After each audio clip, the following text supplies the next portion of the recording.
ಇತ್ತೀಚೆಗೆ ಕೊಲೆ ಪ್ರಕರಣಗಳು ಹೆಚ್ಚಾಗ್ತಾ ಇದ್ದು ಇಲ್ಲೊಬ್ಬಳು ಪ್ರಿಯಕರನ ಜೊತೆ ಸೇರಿ ಪತಿಯನ್ನೇ ಹತ್ಯೆ ಮಾಡಿದ್ದಾಳೆ. ಅಲ್ಲದೆ ಆತನ ಶವವನ್ನ ಮನೆಯೊಳಗೆ ಗುಂಡಿ ತೋಡಿ ಹೂತು ಹಾಕಿದ್ದಾಳೆ. ಈ ಘಟನೆ ನಡೆದಿರುವುದು ಮಹಾರಾಷ್ಟ್ರದ ಪಾಲ್ವಾರ್ ಜಿಲ್ಲೆಯ ನಲಸೋಪರದಲ್ಲಿ. 40 ವರ್ಷದ ವಿಜಯ್ ಚವಾಣ್ ಕೊಲೆಗೀಡಾಗಿರುವಂತಹ ವ್ಯಕ್ತಿ ಆತನ ಪತ್ನಿ ಚಮನ್ ಚವಾಣ್ ಹಾಗೂ ಆಕೆಯ ಪ್ರಿಯಕರ ಮೋನು ಹತ್ಯೆಗೈದವರು. ಕಳೆದ 15 ದಿನಗಳಿಂದ ವಿಜಯ್ನನ್ನ ಸಂಪರ್ಕಿಸಲು ಆತನ ಸಹೋದರ ಪ್ರಯತ್ನಿಸಿದಂತೆ, ಆದರೆ ಸಂಪರ್ಕಕ್ಕೆ ಸಿಗದಿದ್ದಾಗ ನೇರವಾಗಿ ಮನೆಗೆ ಬಂದಿದ್ದಾನೆ. ಈ ವೇಳೆ ಚಮನ್ ಪತಿ ದೂರದ ಊರಿಗೆ ಕೆಲಸಕ್ಕೆ ಹೋಗಿದ್ದಾರೆ ಎಂದಿದ್ದಾಳೆ.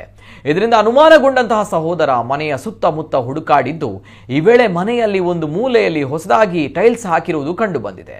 ಅನುಮಾನಗೊಂಡ ಆತ ಪೊಲೀಸರಿಗೆ ಮಾಹಿತಿ ನೀಡಿದ್ದಾನೆ. ಈ ವೇಳೆ ಆರೋಪಿ ಚಮನ್ ತನ್ನ 7 ವರ್ಷದ ಮಗನನ್ನ ಕರೆದುಕೊಂಡು ಪ್ರಿಯಕರನೊಂದಿಗೆ ಪರಾರಿಯಾಗಿದ್ದಾಳೆ ಎನ್ನಲಾಗಿದೆ. ಪೊಲೀಸರು ಆಗಮಿಸಿ ಮನೆಯ ಬೀಗ ಒಡೆದು ಹೊಸ ಟೈಲ್ಸ್ ಇದ್ದ ಜಾಗ ಅಗೆದಾಗ ಸುಮಾರು 6 ಅಡಿ ಆಳದಲ್ಲಿ ಕಪ್ಪು ಪ್ಲಾಸ್ಟಿಕ್ ಚೀಲದಲ್ಲಿ ಕೊಳೆತ ಶವ ಸಿಕ್ಕಿದೆ. ಸದ್ಯ ಪ್ರಕರಣ ದಾಖಲಿಸಿಕೊಂಡಿರುವಂತಹ ಪೊಲೀಸರು ಆರೋಪಿಗಳ ಪತ್ತೆಗೆ ಬಲೆ ಬೀಸಿದ್ದಾರೆ.